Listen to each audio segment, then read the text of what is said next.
Hi, welcome to day 16 of 21 at the Battle Conquer Muay Thai training camp. It's probably a bit more than a Muay Thai training camp, to be honest. It was intended to be a Muay Thai training camp, but it is a lot more. A lot more has been trained and a lot more has happened than just Muay Thai. So day 16 was a very slow day, a slow Sunday, a nice relaxed Sunday. So there's not as many activities happening within the camp on a Sunday. There's no yoga in the morning, the sunrise yoga that is. There's no 10:30 yoga. So Sunday was, for the most part, a day by the pool, just relaxing. Pretty late night last night, obviously. Had a bit going on. So just debriefing on everything that happened last night. And yeah, just pretty much laid in the sun, worked on the tan, and that was pretty much the bulk of the afternoon. Went for a bit of a walk to get some steps in. It would have been my least active day here so far, day 16. The calf is pain-free. I think I'm ready for a massage probably tomorrow. I'll go for a nice long walk in the morning probably and see how that pulls up. But I mean, right now, completely pain-free. Really want to get back into training Muay Thai, but also don't want to, push it. Calves can be, from what I've read, a little bit tricky and they can just keep popping up on you. So, we'll see what happens there. And then in the evening, there was a fight night. So, like I said, pretty slow day, but then once we picked up towards the evening, we were treated to a really cool experience. I feel like every time I do a new experience, I feel like it's the most exciting one. But, Muay Thai is a big part of Thailand, a big part of the culture. I don't think my words can do justice what we saw last night, but basically we went to this place not so far, about 10 minutes away from here.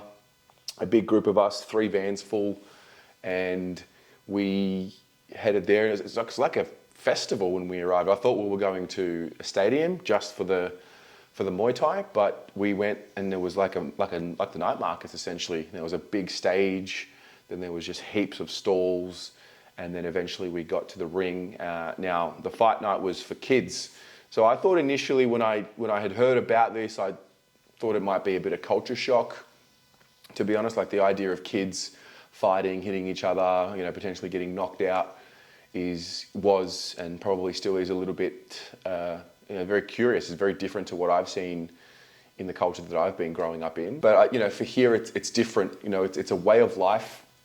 And I think it's also a means for providing for the family as well. The kids fight potentially out of necessity, also to help the family, help make money, and that's just something that reminds me, and I would assume most people who are from, the other side of the world or the Western world, how good we really do have it.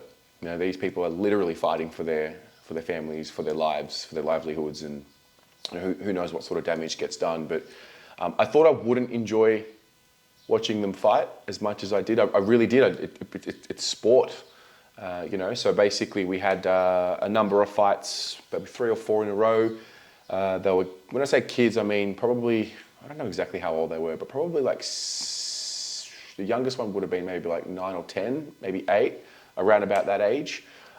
We saw our boys from our gym, young kids here, 2 boys fight first. They both won, which was cool, 3 rounds each.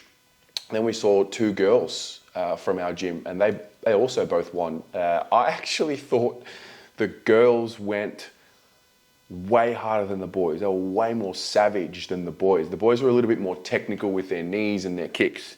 The girls went in there to knock each other out, which was different, curious, but I think when we're on the winning end, you got the foreigners as well, like in the corner cheering for them. It was a different kind of energy. So once they win, they get sort of paraded per se, held up in front of our home crowd, and we were able to go and give them a tip. So, 100 baht tip for the girls every time they came around. It was cool. I really enjoyed it. I got right into it. It was almost like supporting a sports team. It was like, I love sport.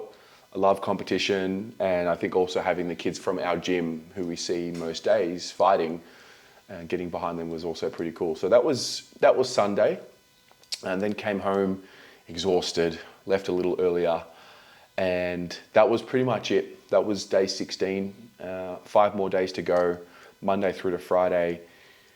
Big week, big week. It's just, tick off day by day, get right, get back in the gym, get to working out, still eating good. We had, actually, I forgot to mention, we had chicken schnitzel for dinner before we went out for the Muay Thai, which was just a welcome surprise to see some fried chicken. And it was just literally just fried chicken and rice, and it was probably my favorite dish. Bit of a Thai salad on the side. And I've also found myself, I think not training has allowed me to socialize a little bit more.